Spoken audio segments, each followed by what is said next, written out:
High everyone, so welcome to my Darjeeling series part 2তে। সেদিন প্রায় 7টা নাগাদ আমরা লিপস্টিক জায়গাতে হোটেলে পৌঁছেছিলাম। তো সন্ধ্যেবেলা ফ্রেশ ট্রেশ হয়ে দারুণ আড্ডা দেওয়ার পরে রাতে ভীষণ সবাই টায়ার্ড ছিলাম, সো চিকেন আর রুটি ছিল।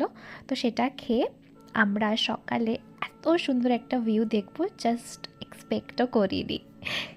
আর তখন বাজে প্রায় 6:30, সারা রাত বাইরে বৃষ্টি হয়েছে। আর সকালে জানলাটা খুলতেই এত সুন্দর একটা ভিউ দেখবো জাস্ট ভাবতেই পারিনি।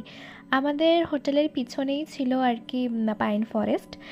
সো সকালে ব্রেকফাস্ট চা খেয়ে আমরা একটু আমাদের হোমস্টের সামনেই এই পাহাড়টা ছিল।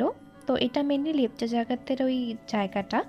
সো এখানে হাঁটতে হাঁটতে একদম উপরে উঠে আমরা এত সুন্দর একটা ভিউ দেখবো জাস্ট ভাবতেই পারিনি। পুরো পাহাড়, মেঘে ঢাকা পাহাড়গুলো দেখতে আর বৃষ্টিতে আরও বেশি সুন্দর লাগছিল। সো এটা হচ্ছে আজকে আমার আউটফিট। সো এই সোয়েটারটা আমি সিকিম থেকে নিয়েছিলাম, আর এই সানগ্লাসটা আমি জাস্ট রিসেন্টলি ঘুরতে যাওয়ার আগে মিন্ত্রা থেকে নিলাম। এটা ভীষণই সুন্দর। সো এখানে এখনও হালকা হালকা বৃষ্টি হচ্ছিল, তাই আমরা সবাই ছাতা নিয়ে একটু ফটোশ্যুট করছিলাম। আর আমি তো এই ছাতাটা ফটোশ্যুটের জন্যই মেনলি নিয়ে এসেছি। সো এখানে আমি তো প্রচুর ফটোজ ভিডিও নিয়েছি, আর জায়গাটা সত্যি ভীষণই সুন্দর।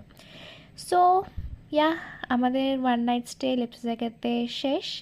সো এবার যাব আমরা দার্জিলিংয়ে, এক রাত থাকবো।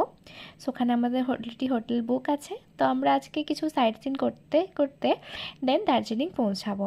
তো আমাদের পৌঁছাতে প্রায় দুপুর হয়ে যাবে। সো চলো, টাটা।